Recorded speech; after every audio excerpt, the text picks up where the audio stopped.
The dawn came slow that morning, spilling over the plains in ribbons of gold and crimson. The world was still, except for the restless whisper of wind brushing through the dry grass.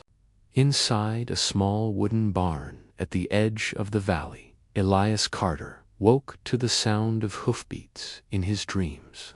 His hands, scarred from years of work, still ached from the night before, the night he had saved a stranger. Her name was Ayanna, a young native girl he'd found bleeding near the creek, an arrow broken in her shoulder.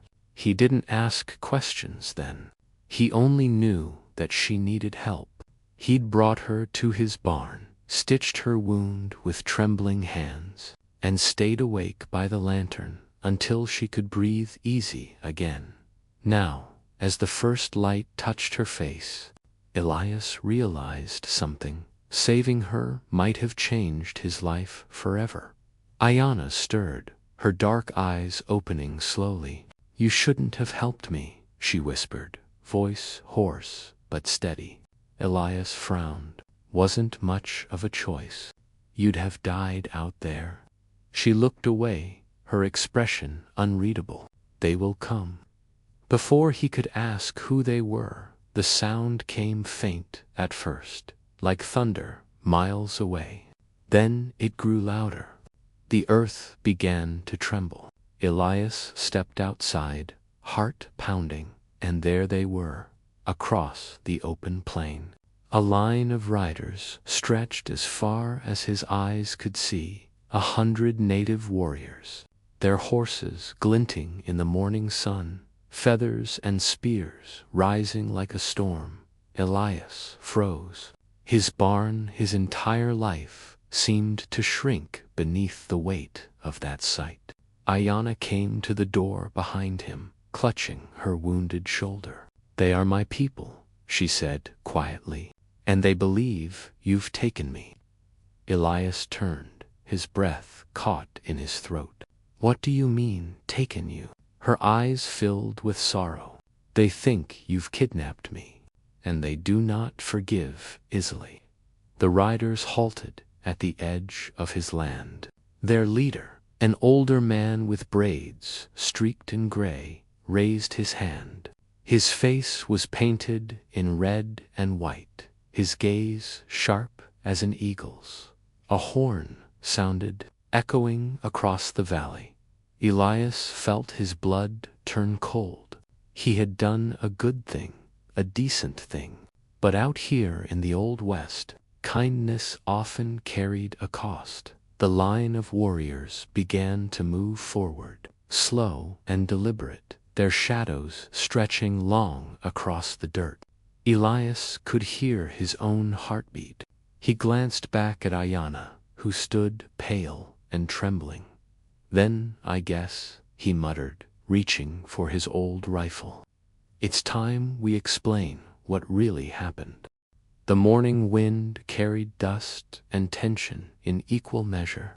The 100 riders had stopped, but their silence was louder than war drums. The air between Elias Carter's barn and the open plain was heavy like a rope pulled too tight. Elias stood just outside his barn, rifle in hand, trying not to let his fear show. His heart was pounding so loud it almost drowned out the rustle of the horses. He'd seen trouble before: bandits, bounty hunters, even Union soldiers passing through after the war, but nothing like this. Ayanna stepped forward, her bare feet brushing the dirt, her wound still bandaged with Elias's torn shirt. "Don't raise your weapon," she said quietly. "If you do, they'll strike without a word." Elias looked at her, jaw clenched. "And if I don't, they'll still think I stole you." Before she could answer, one of the warriors broke from the line and galloped forward. Dust swirled around his horse as he pulled up just a few feet away. His face was young but hardened, his chest marked with paint and scars. He looked down at Elias with cold, accusing eyes. "You," the warrior barked. White man, you took her. Elias lowered his rifle slightly, his voice calm but firm. She was bleeding out by the creek. I only helped. The young warrior's expression didn't change. Our chief demands her return. Now. Elias turned to Ayanna. Her hands were trembling. Tell them, girl, he said softly. Tell them I meant no harm. But she didn't speak. Instead, she lowered her gaze. I can't, she whispered. The words hit Elias like a hammer. You can't. What in God's name do you mean you can't? She took a step back, pain flashing in her eyes. If I speak for you, they'll say I've turned against my blood. My father leads them. The one who raised that horn, he's their chief. Elias blinked, realization dawning. Your father. She nodded. Chief 10 Bears. Elias swore under his breath. The same 10 Bears whose name was whispered across the territories, known for leading raids against settlers who crossed native lands. A man of honor, but also of wrath. The young warrior raised his hand. Enough talk. She returns now. Elias's fingers brushed the trigger of his rifle, though he kept it lowered. You tell your chief, he said, his voice steady but cold. He can have her back once I know she's safe. She nearly died last night, and I'm not about to send her out bleeding again. The warrior's nostrils flared. For a moment, Elias thought he might draw his blade right there. But then the man turned his horse sharply and rode back to the line. Ayanna looked at Elias, her voice shaking. You don't understand, Elias. He'll take that as an insult. Elias let out a dry laugh. Lady, I've been insulted by outlaws, sheriffs, and the damn government. I'll survive one more. But in truth, he wasn't sure. Out on the plain, Chief 10 Bears raised his arm. A single war cry split the air, echoing through the valley. The horses shifted restlessly. The warriors' hands went to their weapons. Ayanna clutched Elias's arm. They're preparing to attack. Elias's gaze hardened. He took a step back toward the barn door, voice low but calm. Then we better make this place worth fighting for. The sun climbed higher, burning through the morning mist. The line of warriors began to spread out, forming a crescent around the barn. Elias chambered around, the metallic click echoing like a death knell. It was no longer a misunderstanding. It was a siege. The sun had risen high, turning the valley into a furnace of light and heat. Every sound, the flap of a horse's ear, the crack of a dry twig, felt sharper, louder, more alive. Elias Carter stood at the heart of it all. His barn now a fortress built of weathered wood and desperation. Inside, the air was heavy with the smell of hay and gun oil. He'd barred the doors with thick beams, stacked barrels near the windows for cover, and counted what little ammunition he had left. 15 rounds. Maybe 16 if he dug through the old drawer near his workbench. Not enough to face 100 men. Ayanna sat by the small table, her wound freshly dressed, her face pale but determined. You can't fight them, Elias, she said. You'll die before the sun sets. Elias gave her a weary grin. Wouldn't be the first time someone said that to me. He loaded his rifle slowly, his fingers steady, his mind racing. Tell me something, he said, glancing at her. Why were you out there alone last night? What were you running from? Ayanna hesitated.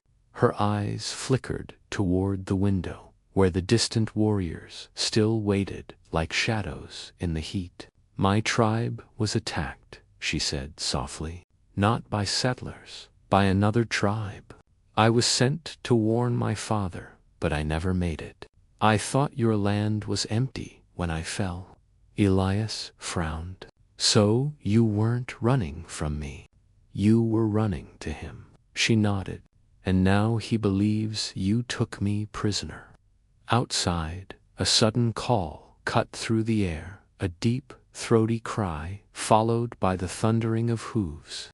Elias ran to the small window slit and looked out. A group of riders was breaking away from the main line, galloping toward the barn. "They're coming," he barked. He lifted his rifle, aimed through the slit, and fired once. The shot rang out like thunder. One of the horses stumbled, throwing its rider to the ground. The others veered off, circling wide and firing arrows in return. Shafts struck the barn walls, splintering wood, shaking the beams. Elias ducked back, reloading.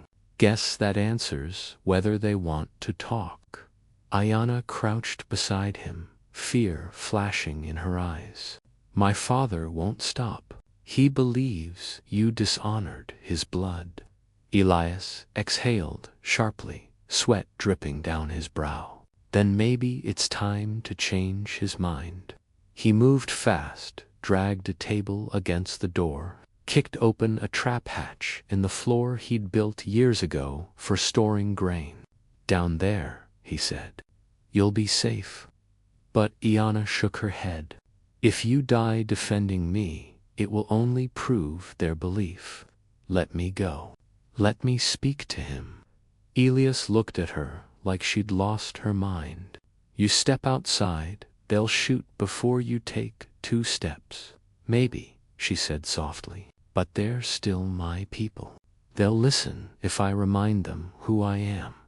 Outside, another arrow struck the wall, missing Elias's head by inches.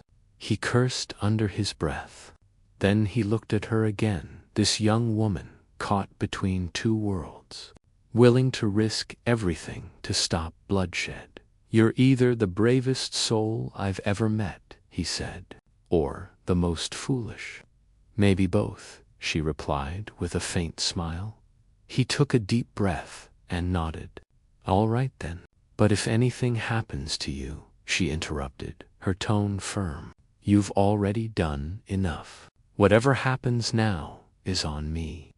Elias opened the barn door a few inches, just enough for Ayanna to slip out. The sunlight poured in like fire. She stepped into it slowly, hands raised high, her hair catching the wind. The warriors on the ridge stirred, lowering their bows as she walked toward them. The valley fell silent again, the kind of silence that holds its breath before the storm inside. Elias watched from the shadows, rifle ready. He didn't trust silence. Not in the Old West. Not when the world could turn against a man for doing the right thing. The wind held its breath. Ayanna walked slowly across the scorched earth, her hands lifted high, her steps steady but unsure. Every heartbeat echoed through the valley. Each stride was a choice between peace and war. Behind her, Elias watched from the barn window, his rifle still raised but unmoving. His chest felt tight, not from fear, but from something heavier. He had fought outlaws, thieves, even his own past, but never a battle like this. This one wasn't about bullets or land. It was about trust. The circle of warriors parted as Ayanna reached them. The chief, her father, 10 Bears, sat tall on his horse, wrapped in a dark buffalo hide, feathers swaying gently in the dry breeze. His face was carved with age and grief, eyes sharp as blades. Ayanna knelt before him, pressing her hand to the dust. "Father," she said softly, "you have been deceived." 10 Bears' gaze hardened. "You were taken by a white man. Now you stand here, alive, speaking his tongue, wearing his cloth. How am I deceived? Ayana raised her eyes. He saved me. When others would have left me to die, he carried me to his home and healed my wound. The murmurs among the warriors grew louder. Ten Bear's expression didn't change, but his hand tightened around his spear. And what price did he ask for this kindness? None, she answered firmly. He asked for nothing. He didn't even know my name. Ten Bears was silent for a long time. His eyes drifted toward the barn, a small, stubborn mark of civilization standing against the wild. Our people have seen mercy turn to chains before, he said. Our daughters taken under the same words. I cannot risk my blood for a man's story. Ayana stepped closer. Then risk it for mine. Look at me, father. I wear no chains. I bear no shame. The blood on his hands is not mine, it is his own, from the fight to save me. The chief looked at her not as a leader now, but as a father. His jaw tightened. His heart wavered at the barn. Elias could only see shadows moving in the sun. He couldn't hear the words, but he could read the tension in their movements. Every instinct told him to act, to prepare for a fight. Yet something deep inside whispered to stay still. Then, from the ridge, a lone rider suddenly appeared, not part of Ten Bear's band. The stranger wore the paint of another tribe, the Crow, enemies of the Cheyenne. He rode hard, shouting in their native tongue. Elias couldn't understand, but Ayana did. Her face went pale. Father, she cried. They followed me. The chief turned sharply as the messenger stopped before him. The Crow are near, the man shouted. 50 riders, maybe more. They come for the girl and the white man's land. The warriors erupted into chaos, voices rising like thunder.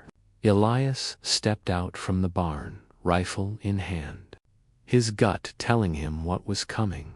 10 Bears met his eyes across the distance. 2 men, 2 worlds bound by one danger. They'll be here before the sun falls, Elias called out. You can fight me, or you can fight them. But if we fight both, we all die. A tense silence followed, the air thick as tar. Finally, 10 Bears dismounted, his boots sinking into the dust. You speak truth, white man, he said. Today, we are not enemies. Ayana's eyes glistened with relief. Elias nodded slowly. Then let's get ready. The warriors began to form a line, turning their horses toward the east, where the Crow war cries echoed faintly in the wind. Elias hurried back to the barn, throwing open the doors. He wasn't alone anymore, for now they were allies. For the first time in years, the land around Carter's barn wasn't divided by race or blood. It was united by survival. And as the sun began its slow descent, Elias knew the real battle was only beginning. The sky bled red as the sun dipped low, washing the valley in a fiery glow. The heat had eased, but the air was thick, charged with the promise of violence. From the eastern hills came the faint thunder of hooves. The Crow warriors were coming. Elias Carter stood beside Chief 10 Bears and Ayana near the barn, watching the dust clouds rising in the distance. Every second stretched thin as wire. The old cowboy checked his rifle, then the revolver at his belt. He had only a few bullets left, but he'd faced worse odds. 10 Bears' men moved with precision, spreading out across the ridge, their horses restless, their spears gleaming in the dying light. They were born for this land, born to fight upon it. Elias had fought for survival all his life, But these men, they fought for legacy. Ayana's voice was low but steady. They'll strike fast. The crow used the wind. They attack with the sun behind them. Elias smirked faintly. Guess we better make sure the sun blinds them first. He hurried to the barn, pulling down the wooden shutters and scattering piles of hay soaked in oil near the fence. When the crow came close, he planned to light them. The smoke and flames would mask their movement and maybe turn fear into confusion. 10 bears watched him work, his expression unreadable. You fight like a man who's lost much. Elias didn't look up. You fight like a man who still has something to lose. That earned him the faintest nod from the chief. Moments later, the crow appeared, dark shapes riding hard out of the glare, their war cries slicing the silence. They moved like a storm, arrows flashing, dust swirling. Elias felt the old rush, the cold, sharp calm that came when death was near. He lifted his rifle, took a breath, and fired. The first shot dropped a rider. The second hit another's horse, sending both crashing to the ground. The Cheyenne warriors answered with a volley of arrows, their voices rising in fierce rhythm. The battle had begun. Flames burst up along the fence line as Elias threw a torch into the oil-soaked hay. Smoke poured into the air, thick and choking. The wind carried it toward the crow riders, breaking their charge. Horses screamed, stumbling through the haze. The barn glowed orange against the firelight, a beacon of resistance. Ayana moved among the fighters, tending wounds, shouting directions. She was no longer the frightened girl from the creek. She was the daughter of a chief. Standing between two worlds and commanding both, Elias reloaded, ducking behind the barn wall as an arrow whizzed past his head. He heard a voice behind him, 10 bears, calling orders in his native tongue. The old chief fought like a spirit of the plains, his spear flashing through the smoke, his horse darting between flames. Then Elias saw it through the haze, a crow warrior aiming straight for Ayana. The man rode hard, his blade raised high. Elias didn't think. He ran forward, firing from the hip. The shot hit true. The warrior fell, tumbling into the dirt at Ayana's feet. She turned, wide. "You saved me again." Elias gave her a grim smile. "Let's hope I don't make a habit of it." But even as they caught their breath, the battle raged on. More crow riders poured from the east. The ground shook with their charge. The Cheyenne line wavered. They were outnumbered, pushed toward the barn. Elias looked around at the wounded, the smoke, the fire catching along his roof. "If we hold here, we'll burn alive," he muttered. 10 bears rode up beside him, his face streaked with sweat and ash. "Then we take the fight to them." Together, the cowboy and the chief, they led a final charge. Elias mounted a stray horse, gripping his rifle in one hand, reins in the other. The warriors followed, shouting their cries into the burning dusk. They met the crow in a clash of dust and fury, steel against steel, echoing across the valley like thunder. By the time the sun sank below the horizon, the ground was littered with fallen men and broken weapons. The crow had retreated, defeated, scattered back into the wilderness. The battle for the valley was over. Elias slid off his horse, his legs trembling, his breath ragged. Smoke curled above the barn, half-burned, but still standing. 10 bears looked at him, then extended his hand. "You fought with honor, white man." The spirits saw. Elias gripped his hand firmly. Wasn't honor, chief, just survival. Ayana smiled faintly. Sometimes that's the same thing. The night settled heavy and quiet around them. The war drums were silent now. Only the crackle of embers remained, and a strange peace between enemies who'd fought side by side. The night was long and quiet. The fire had burned itself down to glowing embers, their light flickering weakly across the valley floor.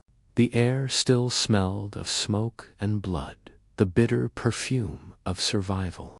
Elias Carter sat on a broken fence post, hat resting in his hands, staring into the dying flames. He'd seen enough death for 10 lifetimes. He'd fought in the war, buried friends, and learned the hard way that peace was a fragile thing. But tonight felt different. Tonight, peace didn't come from victory. It came from understanding. Yana moved silently through the camp, tending to the wounded. She was exhausted, her clothes torn, her hair streaked with ash. Yet her eyes shone with something new, a quiet strength that even war couldn't burn away. She stopped beside Elias and handed him a flask of water. "You fought bravely," she said softly. Elias gave a tired chuckle. "I fought stupidly. Brave men die. Lucky ones just make it through." Ayana smiled faintly. "Then maybe luck favors the ones who do good." He looked at her, the corners of his mouth twitching. "You always talk like someone older than me." "I had to grow fast," she said, her gaze drifting toward the horizon. "Our people don't get the luxury of waiting to be wise." A moment of silence passed between them. Then 10 Bears approached, his silhouette outlined by the last glow of fire. He looked weary but proud, a leader who had lost much and yet gained something unexpected. "You fought with us when you could have run," the chief said. "You bled for a people not your own. That is rare among your kind." Elias stood slowly, nodding with respect. "You saved my life to chief. Guess that makes us even." 10 Bears shook his head. "No, it makes us brothers."